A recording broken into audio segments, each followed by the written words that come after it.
Morning, y'all. Welcome back to my channel. This is Mike from the Retirement Train, where I give you the simple truth every video I make. All right, so listen. Some time ago, I guess it's about a year ago or so, I made a video on when is enough to retire. Got some pretty good reviews, but things have changed a little bit. What is it now? 8:30 in the morning. I was up at I want to say 7. Did a 45-minute walk, trying to get back in shape, etc., etc. And I say that because if you're not doing that, you're not going to have a good, sustainable retirement. It's just, you have to keep your physical fitness up. It's tough sometimes. I know it is. It's hard for me sometimes getting up in the morning, but it is what it is, right? All right, so if you like what you hear today, hit the like and subscribe button. Trying to get back on rhythm here, so to speak. Lost a lot of subscribers over the year or so that I've been gone. Want to get back into it a little bit. So if you do like what you hear today, hit the subscribe button and that little like correspondence, right? All right. And why I did this video some time ago was I was getting frustrated with some folks because they would send me in some notes and comments stating that, you were kind of young to retire. I can't afford to retire, meaning them. I have to work until the last day. And I get all that. Some people are not in the same position, obviously, that I am, being retired military with a pension and so forth, and civil service, and my wife being civil service retired. So, yeah, not everybody's going to have that option, are they? And I get it. I get it. But what I'm trying to tell you is that enough is enough when you're done. Watching these videos is fine to get some information in and out, right? Here's some clicks. Get some tidbits for what's important for you. But in general, only you can make that particular determination. And I say that with all due respect. It's not as easy as people want to make it sound sometimes on these videos with all the graphs and showing you, if you do this for 25 years, that's all great. But life is life. We all have to get through it in some form or fashion. And mine was different than probably a lot of yours. A lot of yours is a lot different from mine, and I get it. But there are some distinct things that you can do. And this is for the folks that are already in their 50s and so forth, all right? I just want to say that we all live in a different world today than when we were, you folks who are in your 50s now, when you were in your 20s, obviously, right?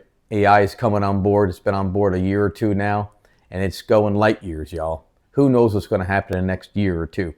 There are some folks I was talking to who work in the civil service job right now who are kind of struggling with that thought process too, because AI is going to be taking over some of the stuff that they do. Maybe the government doesn't need as many people doing that now. How does that affect them? I don't know. They got to buy them out, what have you, make them retire or move somewhere else, or maybe offer them something different. But it's not going to be that easy for everybody.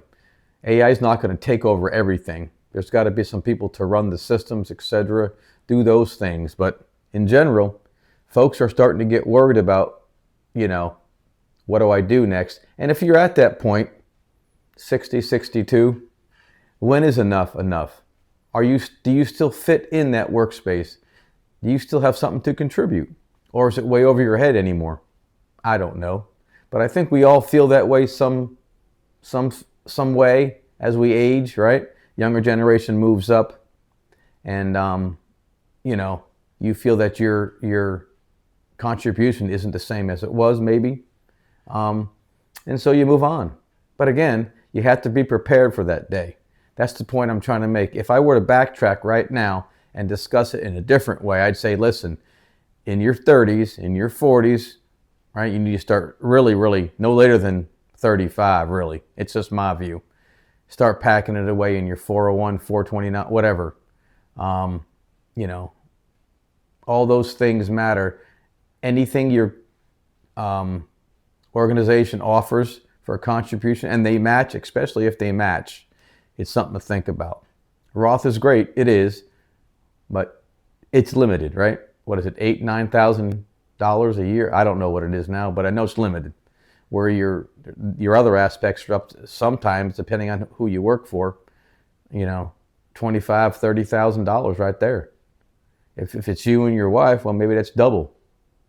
You really can put it away if you can afford it. And I get that. Not everybody can. But if you can put at least 10, 15% away a year in your late 30s, no later than 40, I think you'll be in good shape, y'all. And obviously, you got to have the right mix. You got to make sure that you're well diversified. All AI is not going to get it for you. Look at the market in the last week, right? Up and down, up and down. Maybe it's overrated, overgrowth. Who knows? I'm not a stock advisor.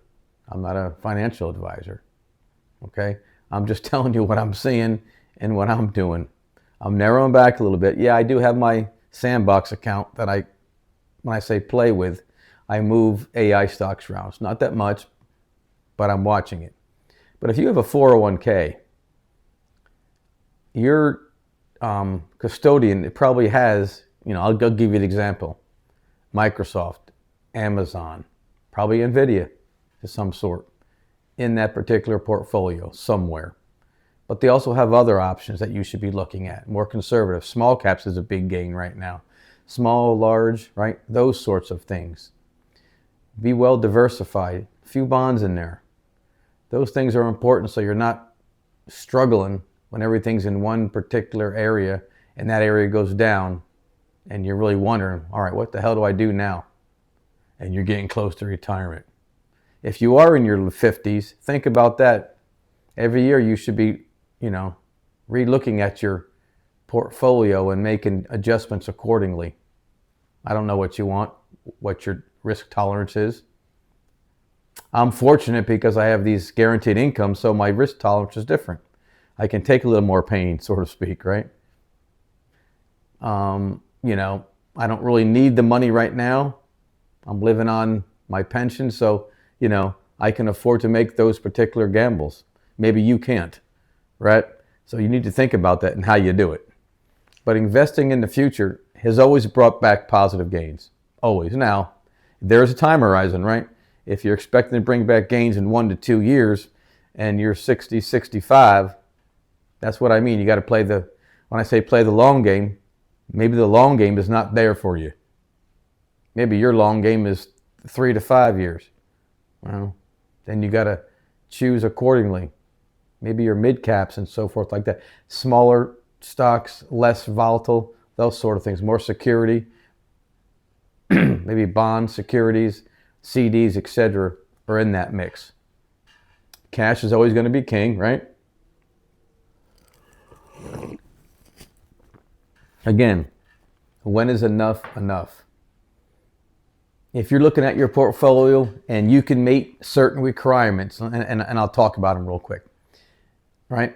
If you can meet your mortgage, which most people, not everybody, doesn't go into retirement with a mortgage. But if you can meet your monthly requirements, your food, right, your utilities, you have an emergency fund set aside with 6 to 12 months ready to go.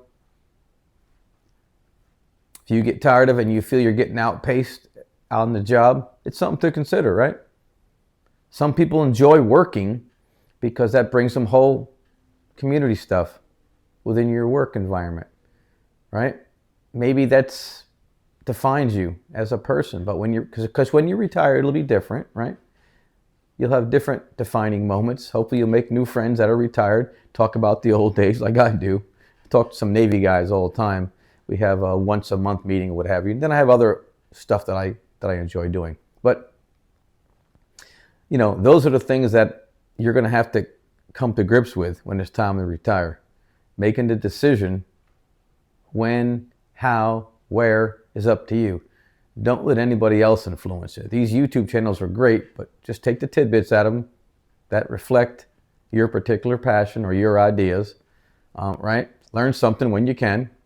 Learn about the Roth conversions if that's important to you, if you want to do it. But again, that's what makes America great, right?